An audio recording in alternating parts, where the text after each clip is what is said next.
Hello, my dear! Kung papakuha lang lahat, ayan. Welcome back sa ating YouTube channel. My name is RJ, your tarot card reader. At ang gagawin natin ngayon, my dear, is yung ating second half of April.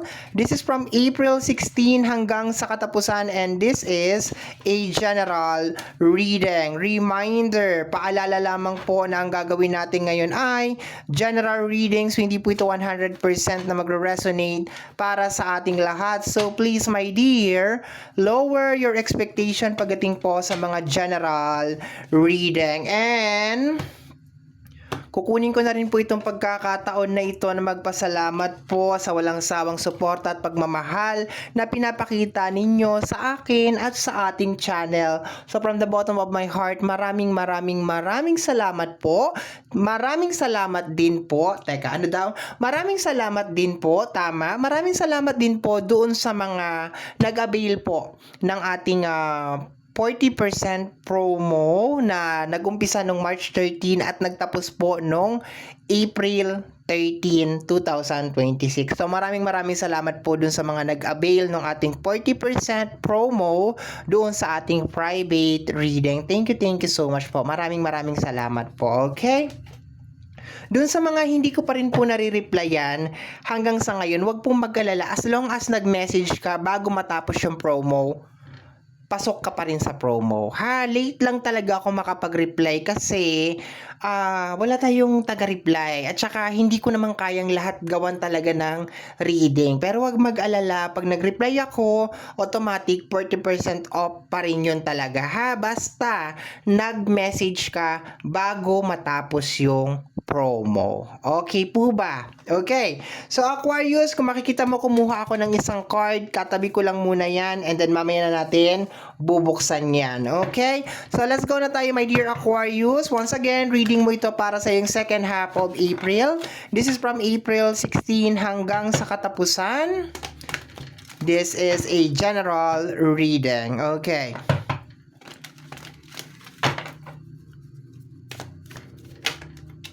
The Three of Cups. Ang nakukuha ko dito is dalawang energy. Unang energy is a small achievement or small celebration.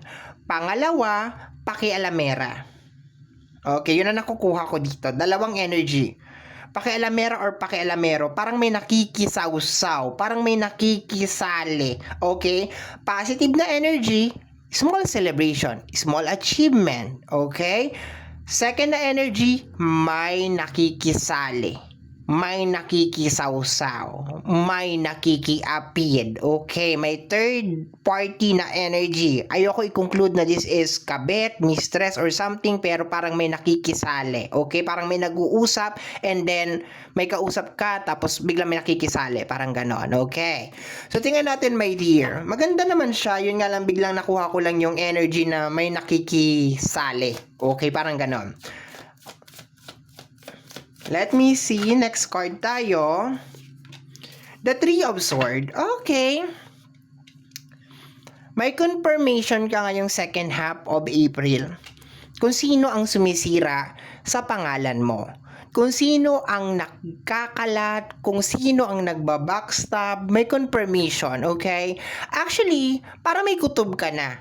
Mayroon ka ng hinala, mayroon ka ng iniisip na pangalan or tao, pero wala pang assurance. Kutob pa lang yon. Second half of April, dumating. Eto na. Umatake na naman. Confirm.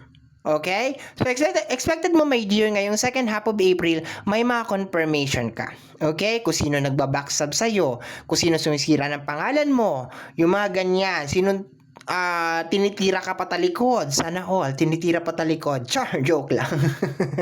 Hoy, dirty minded. Okay. So let's go tayo, my dear. Let's go. We have here the sumisira ng pamilya mo.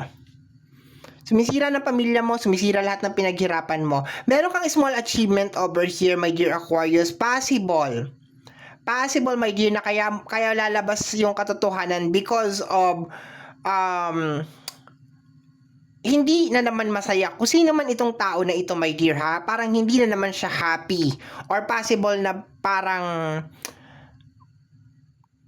alam mo yun, parang gusto niya kasali siya sa spotlight, something like that. May problema sa tao na to. Kung sino man tinutukoy dito, my dear, may problema siya, okay? Dahil meron tayong energy ng 10 of Cups, okay, wait lang po. Okay, I'm back. Ayan, nasa na ako kanina.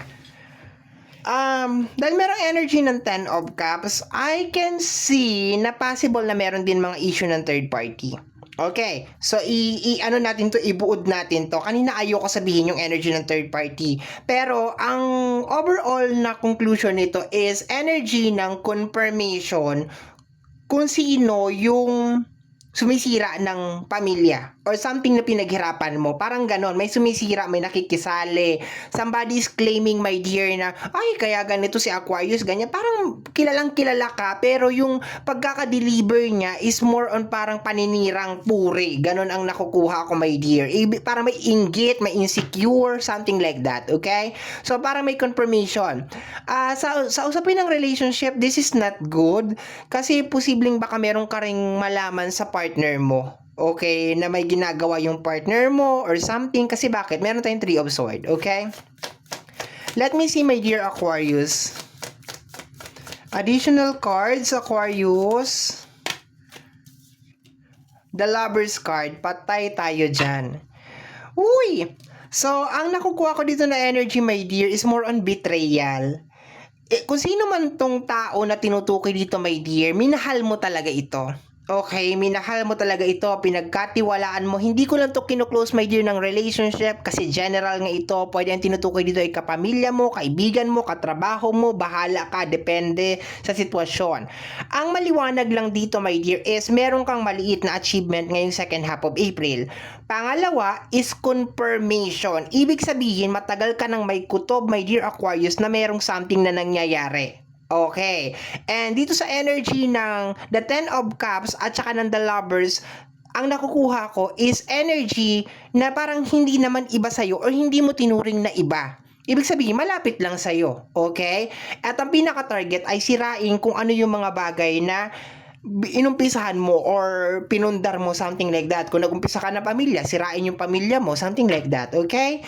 Kung business, sisirain ng business mo, sisirain ng pangalan mo, reputasyon mo, something like that, and magkakaroon ka ng confirmation, okay? Speaking of confirmation or clarification, i-clarify na natin yung mga cards.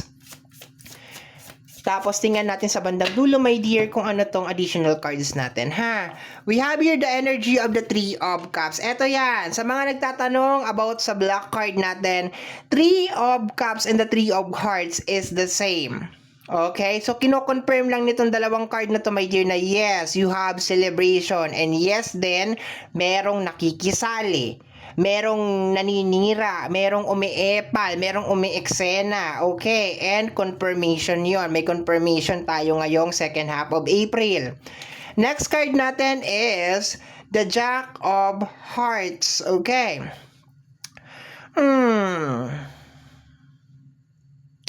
I can feel na parang matagal mo na tong alam. May kutob ka na talaga, my dear, na parang may something na nangyayari sa likuran mo. Okay, may nangyayari behind the curtain or the closed door. May something na nangyayari. Okay? So, posible may kinalaman kay Jack of Hearts. Okay? Possible naman. Kung si Jack of Hearts to, energy ng water sign, Cancer, Scorpio, and then Pisces. Pero posibleng energy din ng Gemini, Libra, and Aquarius. Okay? Parang may something na ginagawa tong person na ito. Okay? Let me see, my dear. Next card, clarify natin yung ating mga cards. The 4 of Flowers or the 4 of Wands. Yay, baka partner mo nga ito, my dear. Hopefully not. Okay, masakit pag partner. Pero para nasa loob lang talaga ng bahay. Parang hindi malayo talaga sa iyo, my dear. Parang blood related or something, or nakakasama mo, nakakausap mo, binabackstab ka. That's what I'm getting. Pero meron ka na daw kutob eh. May hinala ka na. So, kino-confirm lang ngayong second half of April to, my dear, ha? Okay, let me see. The 8 of Cups. Kung lately, my dear, merong lumalayo, merong nagiging cold, merong parang umiiwas, merong parang nagbabago.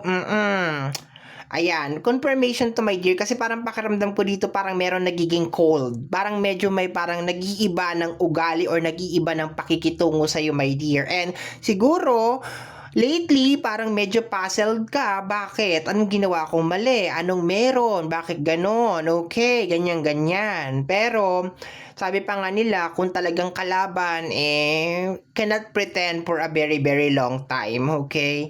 Yan ang lagi ko sasabihin sa inyo, my dear.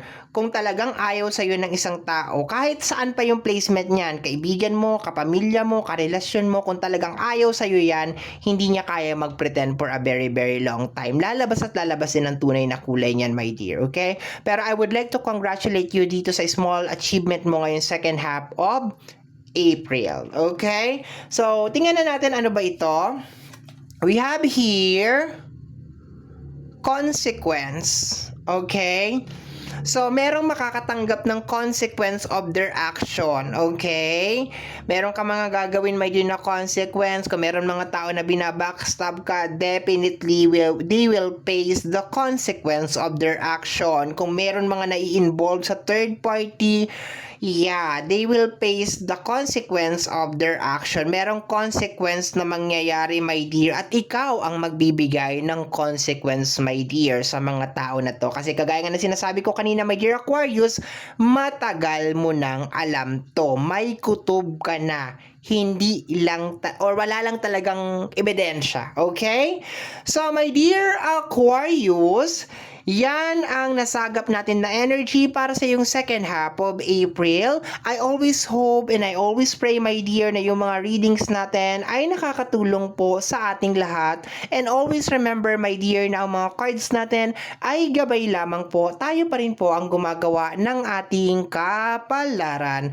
Maraming salamat po.